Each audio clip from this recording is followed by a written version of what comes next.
Hai semuanya, podcast ini saya hosting di Firstory.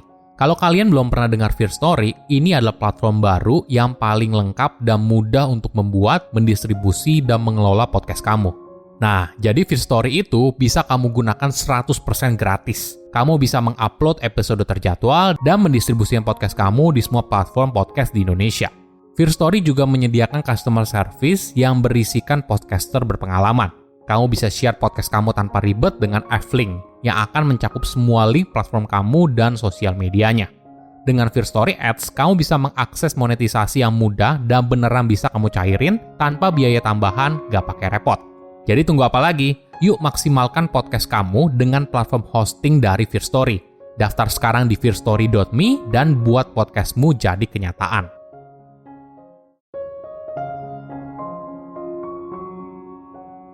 Apakah kamu suka menolak pujian? Atau merasa belum siap ketika menerima promosi jabatan? Mungkin saja kamu sedang mengalami impostor syndrome. Seseorang yang seringkali meragukan pencapaian diri dan memiliki rasa takut terus-menerus kalau dirinya merupakan penipu. Halo semuanya, nama saya Michael. Selamat datang di channel saya, Sikutu Buku. Kali ini saya akan bahas soal fenomena impostor syndrome di dunia kerja. Apakah kamu pernah merasa kalau dirimu sedang berpura-pura atau tidak pantas? Banyak orang mungkin pernah berada di posisi ini. Mungkin saja kamu baru saja memulai pekerjaan baru dan percaya kalau kamu belum siap di posisi tersebut. Meskipun sebenarnya orang lain justru merasa kamu tuh cocok banget. Atau ketika atasan kamu memberikan kamu sebuah tugas yang baru, kamu merasa tidak percaya diri. Perasaan ini dikenal sebagai impostor syndrome. Hampir sepertiga anak muda mengalami hal ini dan 70% lainnya kemungkinan akan merasakan hal ini di salah satu momen dalam hidupnya. Seseorang yang mengalami impostor syndrome mungkin saja berakhir dengan mensabotase kesuksesan diri, terlalu fokus pada kesalahan kecil, atau bekerja 2 kali lebih keras hanya demi membuktikan dirinya kalau dia mampu. Tentu saja hal ini bisa berbahaya dalam jangka panjang. Kamu mungkin saja jadi burnout atau selalu meragukan diri dan merasa kalau dirimu tidak pantas.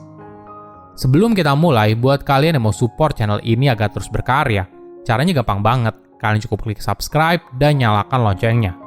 Dukungan kalian membantu banget supaya kita bisa rutin posting dan bersama-sama belajar di channel ini.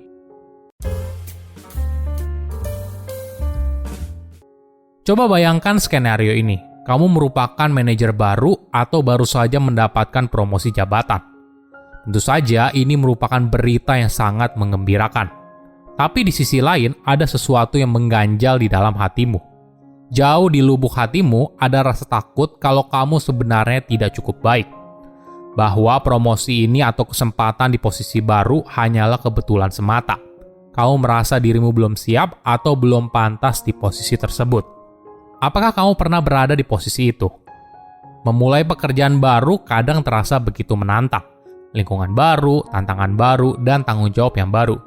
Tapi ingat, ini merupakan batu pijakan untuk sukses.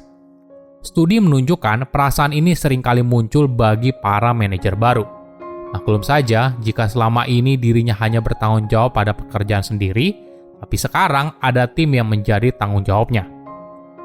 Dia tidak boleh lagi mementingkan dirinya sendiri, tapi harus bekerja lebih besar dan menyeluruh. Fenomena ini dikenal sebagai impostor syndrome. Sebagai informasi, impostor syndrome mengacu pada pola psikologi di mana seseorang meragukan pencapaian dirinya dan memiliki rasa takut terus-menerus kalau dirinya merupakan penipu. Para manajer mengalami hal ini karena merasa kalau dirinya kurang kompeten atau belum siap jika dibandingkan dengan manajer yang lain. Namun perlu dipahami, siapapun tidak ada yang pernah siap di posisi yang baru. Tidak peduli seberapa sering dirinya berusaha membayangkan posisi tersebut. Tapi yang paling penting, manusia punya kemampuan adaptasi yang luar biasa. Manusia bisa beradaptasi pada lingkungan di mana dirinya berada. Itulah yang membuatnya bisa bertahan hidup. Jangan lupa juga, ketika kamu diberikan kesempatan untuk berada di posisi tersebut, artinya ada orang yang percaya dengan kamu. Percaya atas keahlianmu, percaya kalau kamu merupakan orang yang tepat untuk posisi tersebut. Apa tandanya jika kamu sedang mengalami impostor syndrome? Pada tahun 1970-an, psikolog Pauline Rose Clance dan Susan Imes mencatat 3 atribut penting dari fenomena tersebut. Pertama, berpikir kalau orang lain punya pandangan yang terlalu tinggi atas keahlian yang kamu miliki. Kedua, takut kalau suatu saat kamu akan ketahuan dan dicap sebagai penipu. Ketiga, kecenderungan terus-menerus untuk mengecilkan pencapaian yang sudah diraih. Misalnya begini, mungkin ketika kamu merasa tidak pantas untuk berada di sana, kamu mungkin merasa tidak nyaman ketika berada di dekat orang yang terlihat lebih percaya diri. Di sisi lain, ada keraguan di dalam diri yang seringkali mempengaruhi kinerjamu di berbagai kondisi, entah itu dalam hal pekerjaan atau rutinitas sehari-hari. Menariknya, ketika kamu sukses sekalipun, kamu mungkin saja masih bisa mengalami impostor syndrome. Banyak contoh orang terkenal melaporkan kalau mereka mengalami impostor syndrome. J.K. Rowling misalnya, walaupun dirinya sukses berat dengan novel Harry Potter, dia masih merasa sebagai imposter dan tidak pantas untuk menerima kesuksesan begitu besar. Oke, bagaimana caranya untuk menghadapi impostor syndrome? Pertama, punya mindset positif. Banyak orang mungkin terbiasa mengecilkan pencapaian pribadi. Mungkin saja sejak kecil kita diajarkan untuk menolak atau mengecilkan pujian. Misalnya, ketika kecil kita dipuji karena membantu cuci piring. Alih-alih bilang terima kasih, kita merendah dan bilang, gak seberapa kok itu. Kebiasaan ini tanpa sadar terbawa ketika kita dewasa. Ketika kita berhasil dalam sebuah proyek atau berhasil melakukan sesuatu, lalu ada orang lain yang memuji, kita langsung merendah dan bilang, lagi beruntung aja. Tentunya kita tidak ingin bertemu orang yang arogan dan sombong kan? Walaupun sikap merendah ini baik, tapi seringkali hal ini justru merusak daripada membantu. Terutama apabila di dalam diri kamu sudah ada keraguan di dalam diri. Mungkin yang kamu butuhkan adalah sudut pandang yang lain. Misalnya begini, kamu diberikan proyek baru oleh atasan. Proyek ini sama sekali baru dan kamu belum pernah mengerjakan hal ini sebelumnya.